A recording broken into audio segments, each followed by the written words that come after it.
Amigos telespectadores da Rede Vida de Televisão e do programa Páginas Difíceis da Bíblia.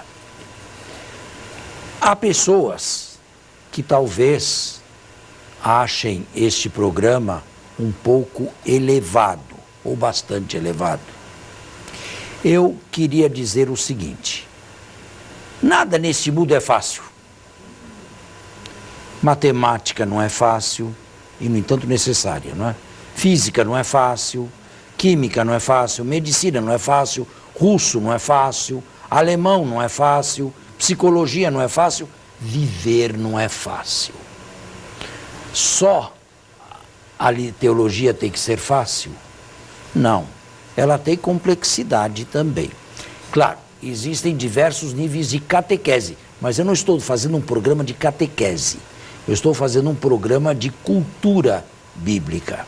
Existe catequese em todos os níveis, desde criancinha até adulto. Eu mesmo, padre, especialista em Bíblia, tenho que me deixar catequizar até o dia da minha morte. Normalmente, eu costumo dizer o seguinte a essas pessoas: se a Bíblia for transmitida apenas de maneira muito simples, muito lá embaixo, sabe o que acontece? Ela fica restrita aos púlpitos e às salinhas de catecismo de cada paróquia. Mas se nós quisermos que a Sagrada Escritura entre em diálogo com as ciências do mundo, que progridem a cada minuto, a cada instante, nós temos que elevar o nível. Nós temos que nos colocar no mesmo nível exigente dos nossos concorrentes em outras matérias. Caso contrário, nós não chegamos até eles, eles não vêm até nós e eles nos taxam de fundamentalistas, de fanáticos, de conservadores, enfim, de infantis que acreditam em bobagens ou acreditam em infantilidades. É por causa disto que um programa como este, eu não acredito que haja muitos programas assim, deste nível aqui. Tem que ser um programa exigente a mostrar, pelo menos a mostrar para o povo, o mundo da cultura do Brasil, que a igreja também é capaz de colocar-se lá em cima e dialogar com eles de igual para igual, sem sofrer influência ou complexo de inferioridade. Está de acordo? Sim. Estou de acordo, sim. Talvez alguma terminologia aí seja mais fácil adequar um pouco mais para facilitar o entendimento, né? Talvez usar o termo prolixo, mas não de uma maneira maldosa, mas para o senhor entender. De qualquer maneira, quando vocês representam o povo, claro que vocês têm uma cultura superior, vocês têm terceiro grau, mas é um programa de nível este aqui, não é? E existem outros programas, a grande maioria dos programas religiosos são de nível mais inferior, mais popular. Muito bem, mas quando estiver alto demais é só dizer, explique melhor ou seja mais claro. Nós terminamos o capítulo 1 dos Atos dos Apóstolos. Isso. E me faltava entrar no capítulo 2, que é a famosa descrição lucana do Pentecostes. Eu insisto, descrição lucana, porque Lucas é o único dos evangelistas e dos escritores do Novo Testamento que periodiza o Pentecostes como 50 dias após a Páscoa e 10 dias após a Ascensão. Os outros escritores não fazem isto. Para João é que o povo não é advertido disto. O Pentecostes se dá na primeira aparição, no próprio domingo de Páscoa, não 50 dias depois. Soprou sobre eles e lhes disse: recebei o Espírito Santo. Os pecados que perdoardes serão perdoados. Este é o Pentecostes de João. Ou seja, existem outros autores, outros livros e que falam da mesma realidade, o dom de Deus derramado por Jesus glorificado, sem usar a terminologia lucana e a sua periodização de 50 dias após a primeira Páscoa. O que Lucas nos fala? Ele nos fala que estavam todos reunidos em oração, numa sala superior, mais ou menos 120 pessoas, sem se preocupar com a verossemelhança ou não. Que sala superior de uma cidade, de uma casa de Jerusalém, do século I, poderia conter 120 pessoas. Lucas não se preocupa com esta verossemelhança. Em segundo lugar, fala-nos de um vendaval enorme e de uma multidão que corre para lá. Como é que uma multidão possa estar diante de uma casa construída numa rua estreita da Jerusalém do primeiro século, também é outra questão na qual Lucas não entra. Dá-nos a impressão de ser uma praça, como a Praça da Sé, por exemplo, mas é claro que não. Terceiro, Lucas fala em judeus de todas as línguas que existem debaixo do sol. Ou seja, de todos os judeus da diáspora. Que houvesse judeus da diáspora em Jerusalém, estou de acordo, mas que todas as raças e línguas estivessem presentes, eu acredito que seja um quadro um tanto idealizado.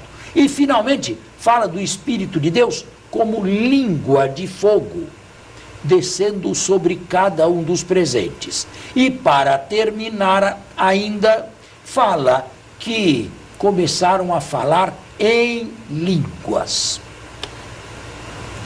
O leitor que lê esta página fica admirado com a sua beleza, com a sua grandiosidade, com a sua profundidade.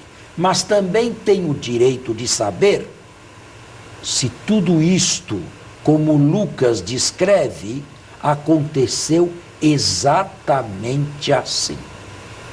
Estou sendo claro? Está sendo claro e aprofundando. Bem, por onde eu irei começar?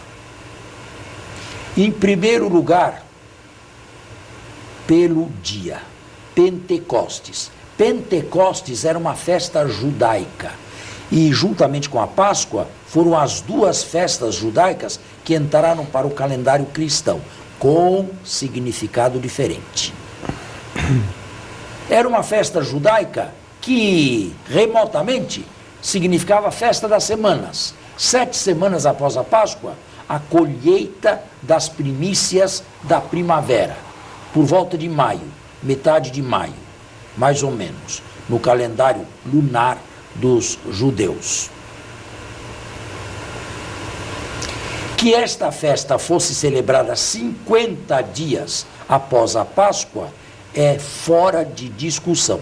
Me refiro ao Pentecostes judaico. Além de ser uma festa das semanas, parece que ao tempo de Jesus fosse também uma festa em que se celebrava a aliança de Deus. Mas isto é mais discutível. A festa da aliança de Deus, da primeira aliança ou da aliança mosaica. Isto é mais discutível. Porque a documentação que nós temos é uma documentação que vai não além do século III ou II. Portanto, querer remontar isto aqui ao século I da nossa era é um pouco delicado. Não temos como documentar de que maneira ou com que espiritualidade os judeus celebravam no primeiro século, ainda à época do Segundo Templo, a festa de Pentecostes. O que deve ter acontecido e até onde podemos ir? Podemos dizer que, por ocasião da celebração da festa judaica do Pentecostes, em Jerusalém, deu-se uma primeira manifestação pública dos galileus, dos discípulos do Nazareno. Uma primeira manifestação pública na cidade santa de Jerusalém.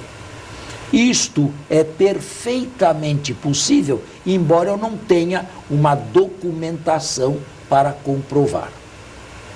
Portanto, tudo isto que Lucas descreve, nós podemos resumir numa manifestação pública e entusiasmada, carismática, se quiserem usar um termo mais moderno, da mensagem pascal ou das consequências da morte e da ressurreição de Jesus com a efusão do Espírito Santo.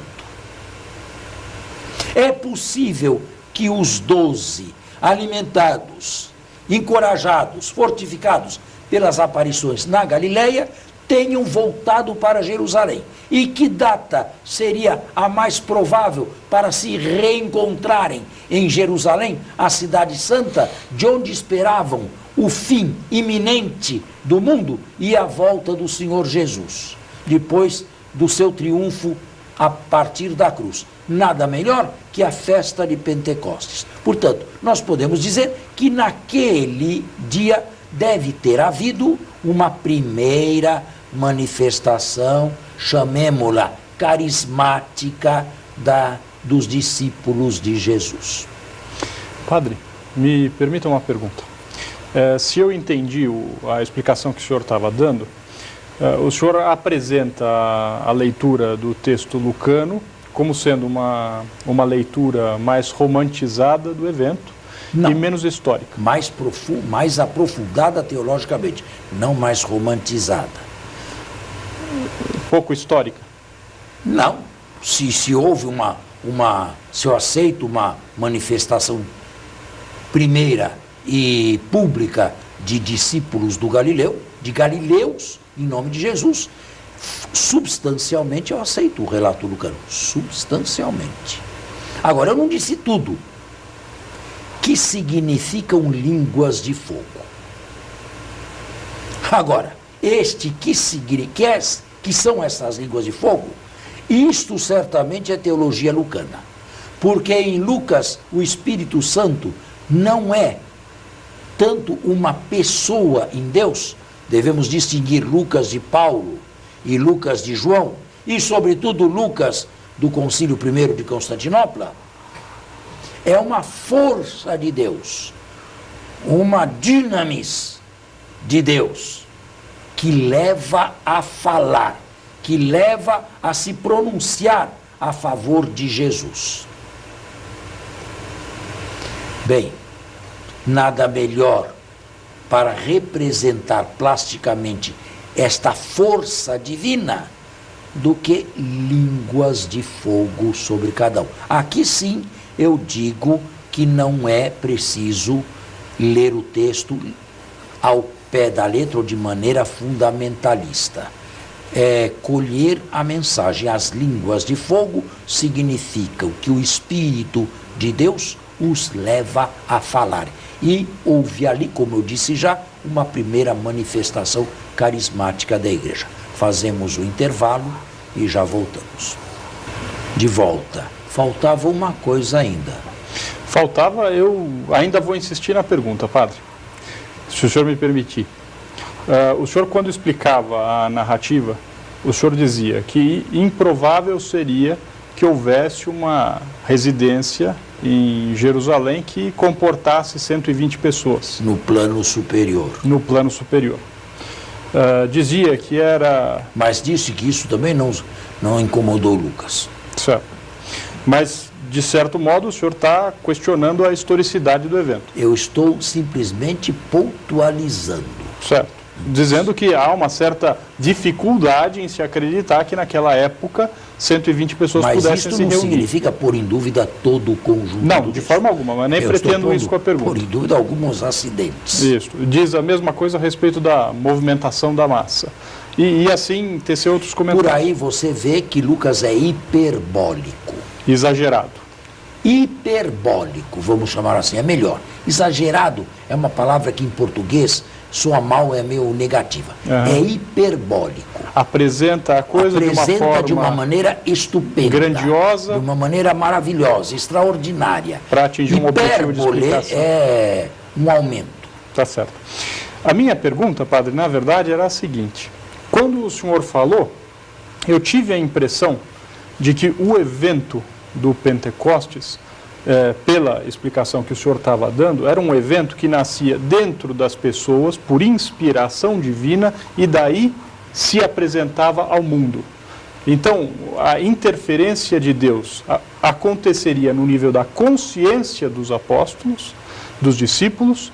Esses discípulos, influenciados em grau de consciência internamente, se apresentariam de uma determinada forma, e aí isto traria a nós a palavra de Deus. Perfeitamente. Foi uma força de Deus.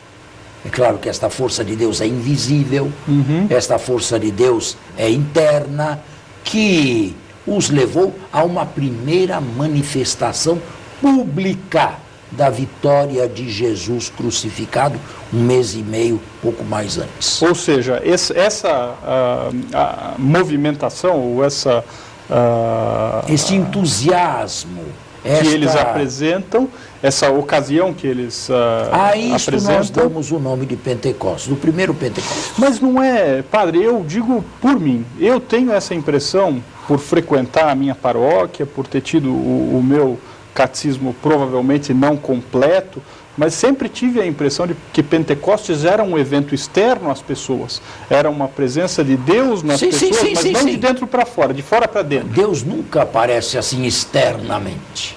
Deus nunca se mostra externamente. A não ser em textos literários que querem realizar o que nós chamamos impressionismo. Para impressionar, lançam mão de elementos da teofania. O fogo, o raio, o trovão, a nuvem. Aqui no nosso caso aqui, o fogo em forma de línguas. Por quê? É uma maneira de impressionar. É uma maneira de transmitir o intransmissível. Na verdade, o intransmissível é muito mais rico do que você ver uma lingueta aqui em cima da sua cabeça. Mas como eu posso transmitir o intransmissível? Como transmitir neste mundo uma força de Deus ou uma ação divina forte? A não ser lançando mão de meios literários assim, já consagrados para tanto. Não existe outra maneira de eu manifestar o divino sem este gênero literário. Porque Deus quem jamais viu? Deus habita uma luz inacessível. Nenhum de nós viu Deus, e muito menos o Espírito de Deus. Mas naquele momento se criou uma tradição de que houve gente entusiasmada proclamando em alta voz, e sobre o evento pascal, e sobretudo louvando e bendizendo a Deus. A isto se dá o nome de Pentecostes. Eu agradeço pela explicação, porque para mim é uma aula extremamente profunda e extremamente significativa, porque me parece que a gente está sempre buscando Deus externamente em sinais, a gente está sempre buscando Deus em milagres que ocorrem longe da gente, mas a gente deixa de buscar Deus dentro das nossas consciências e dos nossos espíritos na nossa conversão diária. Deus só se manifesta através dos seus gestos, que podem ser captados indiretamente, não diretamente. Você não tem um acesso direto a Deus, você tem um acesso indireto. Mas faltou ainda o fenômeno do falar em línguas. Aqui, Lucas usa, em poucos versículos, 3 expressões diferentes. Eles começaram a falar em línguas, depois, cada um ouvia na sua própria língua. Terceiro, cada um falava na língua dos seus ouvintes. São 3 coisas diferentes. Como explicar isto aqui? Não é possível que Lucas se contradiga tanto em 3 versículos sucessivos. Provavelmente, Lucas desconhecesse o fenômeno da glossolalia, como vem descrito lá na carta aos Coríntios, 1 de Paulo. É possível que ele tenha interpretado a glossolalia, o falar em línguas, como um falando na língua dos que o ouviam, ou então, o contrário, os que o ouviam ouvindo-o na própria língua. É o próprio Lucas quem tenta, por 2 vezes, a meu ver, dar a interpretação do falar em línguas. Mas, a meu ver, o falar em línguas é o mais apropriado aqui. Um entusiasmo fora do comum que levou alguns a um falar estático. Tanto é verdade que, nos Atos mesmo, dizem lá, os da oposição, eles estão embriagados, beberam demais e são apenas 9 horas da manhã. Temos que encerrar o nosso programa e voltaremos no próximo domingo, se Deus quiser. Bom domingo, boa semana, até o próximo programa. Um bom domingo a todos e até o nosso próximo programa.